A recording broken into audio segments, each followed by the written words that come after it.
Sony made some quite controversial comments yesterday when it comes to the PlayStation 5. And, it's very interesting to me because I feel like I can see both sides of the argument. So I'm going to be really, I don't want to say neutral, but I'm going to kind of take that side of things a little bit for this sort of video because at the end of the day, I feel like Sony and Microsoft are vastly different companies, and not only are they vastly different companies, but they are companies that are having different end goals and have different ways to achieve. They both want to achieve things differently and kind of go about things in a little bit different way. So I do feel like, it is very interesting to see how far Sony has come with the PlayStation 5. I think the PlayStation 5 is a very good console. I think the Xbox Series X is also a very good console. So when it comes down to what these consoles are offering, it really kind of comes down to what the fans want. And I feel like both are kind of offering something special, but I also feel like, they're both kind of doing different things. And I think that's perfectly fine. So when Sony's CFO, Hikori Totoki, kind of talked about the corporation's belief that the quality of its first-party games will decline if they're added to PlayStation Plus on day one, I tend to think that that's probably factually true for Sony. But I also want to point out that I don't think that that would necessarily be the case for Microsoft. And I'm going to get into that in a second. The company's new PlayStation Plus subscription service will begin rolling out this summer and include a library of hundreds of games. However, unlike Microsoft's Game Pass service, it will not add first-party games on the day of their release. Speaking as part of a Q&A session following Sony's financial results later this week, it was very interesting that CFO Mr. Totoki actually inferred that, Sony, if they were to actually follow what Microsoft's doing with the Game Pass model, it could result in fewer resources allocated to first-party titles and thus a decline in quality itself. And he says, and I quote, "AAA titles on PlayStation 5, if we distribute them on a subscription service, we may need to shrink the investment needed for that. That will deteriorate the first-party title quality, and that is our concern. So we want to make sure that we spend the appropriate development cost to have solid products and titles to be introduced in the right manner." And of course, this isn't the first time that Sony has shared this sentiment. Following the announcement of the refreshed tiers of PlayStation Plus in March, PlayStation CEO Jim Ryan rebuffed the notion that first-party titles, such as God of War Ragnarok, joining the service on day one of release. When asked about adding new Sony first-party titles to the service like Microsoft does with Game Pass, Jim Ryan said, "This is not a road that we've gone down in the past, and it's not a road that we're going to go down with this new service. We feel if we were to do that with the games that we make at PlayStation Studios, the virtuous cycle will be broken. The level of investment that we need to make in our studios would not be possible, and we think the knock-on effect of the quality of the games that we make would not be something that gamers want." Ryan was also keen to point out that nothing about the new service is set in stone. "All I'm talking to today is the approach that we're going to take in the short term. The way our publishing model works right now, it doesn't make any sense. But things can change very quickly in this industry, as we all know."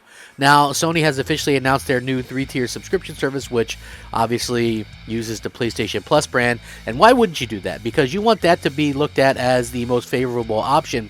And the truth of the matter is, you might get a little bit more money out of people if they look at something and they go, "Oh, well, you know what? That's something that I can get as a little bit of a bonus." But the simple fact of the matter is you're actually going to be paying more for what you were going to be getting previously if you would have just had PlayStation Plus and PlayStation Now. So it's a very interesting thing that indeed has happened. For me, I think Sony is probably right with this, right? Sony can't afford to take a bunch of hits and losses, and they can't afford to do the build-up that Microsoft is doing for Game Pass to be successful. So what that means is you would need a certain amount of subscribers, you would need a certain amount of fan base willing to do that, and then you would need to have to probably take some hits and losses on the way to building up the ladder. So I do feel like what Sony is saying is accurate. For them to be able to do that, they would have to probably spend less investment to each game so that it's less expensive, so that they don't have to spend as much to recoup that because they can't afford to do that. And it's a different situation than Microsoft. Obviously, Microsoft is a company that has almost no spending limit, and they can continue to do the building phase for Game Pass for 10 more years if they wanted to, right? Just charging people $1 for, switching over their Xbox Live Gold. I think what Sony's saying is true, but I also think that Microsoft can make quality games and put them in Game Pass. Both can be true, and I think that people need to kind of live with that. Just because Microsoft can afford to do that doesn't mean Sony can. And that's not a knock on Sony. They're just factually not the company in terms of budget that Microsoft has. So I think that's probably the biggest difference that we're seeing between these two companies. And just because Sony's guy CFO is saying this doesn't make it necessarily true for Microsoft. And I've tried to state this numerous times before. And what I mean by that is he's saying their quality, PlayStation's quality, would suffer. That has nothing to do with Xbox. If anything that we've seen from Xbox with Game Pass, especially over the last couple of years, is that the quality of titles going into Game Pass from Microsoft themselves has increased, and I think that's been proven multiple times. You just have to look at the Metascores. They averaged 87 last year. They're going to continue to get to put good games in there. Are they ever going to have a stinker that goes in there? I mean, I'm sure that'll probably happen. Some people might consider Ghostwire Tokyo a stinker, right? I think it's a 78 or 79 rated game. For me, I think that's pretty much an average score. I don't look at that as a stinker. I just look at that as, that's pretty much on par with what that studio puts out. People kind of stick to what they've been doing. I mean, you expect Naughty Dog to put out, 90 plus rated games. I think people expect the company that puts out Tango Softworks, I think you probably expect from 75 to 80, something in that range. And I don't think there's anything wrong with that. I think obviously what we're starting to see from Sony is, they want to keep, putting out games and selling them for $70 a piece. And the thing is, right, so this is the thing when it comes to fanboyism and tribalism and that kind of stuff. Sony wants the fans to pay $70 a game there because they make more money up front that way, right? They want people to do that. They want people to pay this large sum of money up front and make the money up front.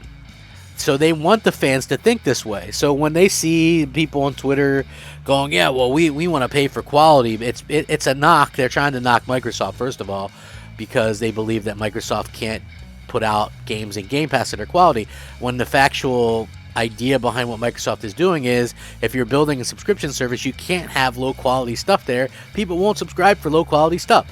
So, when you look at stuff like, and listen, I'm not advocating or saying that these are great games. I played Psychonauts 2. I thought it was a good game. I didn't even finish it. Like, it wasn't a game for me. But the quality was there. It was highly rated. It won awards. That's what I'm talking about. Deathloop, another game, not for me personally, highly rated, was in the Game of the Year nominations. Again, that's an Xbox Game Studio. And you might go, well, that has nothing to do with Microsoft. That's Bethesda. Yes, but Bethesda still is going to continue to run themselves. Just because Microsoft owns them doesn't mean anything. So, when it comes to the quality of games, look, I'm not a flight sim fan. A 90 rated plus game. Forza Horizon 5, 90 plus rated game.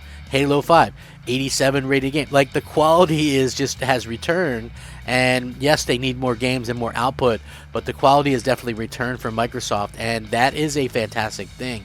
I think what we're going to see in the future is a heavy emphasis on the quality of games. Now, I do think that, like I said, these are specifically different situations when it comes to what Microsoft is doing and what Sony's doing. And both can be right. And I've mentioned this multiple times. Both are right. Okay? Like, what Sony's doing is right for them. What Microsoft is doing is right for them. Just because Microsoft can put their first-party stuff in day and date doesn't mean that Sony can. And, that's not a bad thing. I think that there could be a change, and Jim Ryan kind of leaves the door open for that down the road where they have to do that. But I think that as long as PlayStation fans are accepting that, yeah, the quality would suffer, and they certainly can't afford to do that, I think they'll continue to sell games to you at, the $70 price point or whatever the price point may be. Right, I just think that's going to continue to happen. If people start speaking up, and this could happen in the next year or so, when games start coming out at a regular clip on Xbox, right? So when the Starfields and the Avoweds and the Hellblade 2s, when these games start releasing, and those would be $70 a piece on PlayStation, but when they start releasing on Xbox all to this service, along with all the other games that are there, you might see PlayStation fans start to question it a little bit, because that's just the nature of how things go. Like right now, PlayStation fans are high on the hog. They've had a good release of great games, but next month when Microsoft does their showcase, we might see them start to question Sony a little bit and say, well, there's only 3 PlayStation games announced currently. Microsoft has 14 and maybe 20 by the time that show's over with. When's Sony gonna come out and announce something? Because that's how gaming goes. It's always an ebb and flow. With that being said, I'm going to link this. Where do you stand on it? Do you think Sony should release stuff day and date in their service? Do you think it's just them kind of playing with people, saying they can't afford it, to kind of build up and sort of build off of what the PlayStation fans are doing? I would love to hear your guys' thoughts on this. Rack 'em up, fact 'em up, Crap Gamer 'em up. Thanks for watching. Crap Gamer out.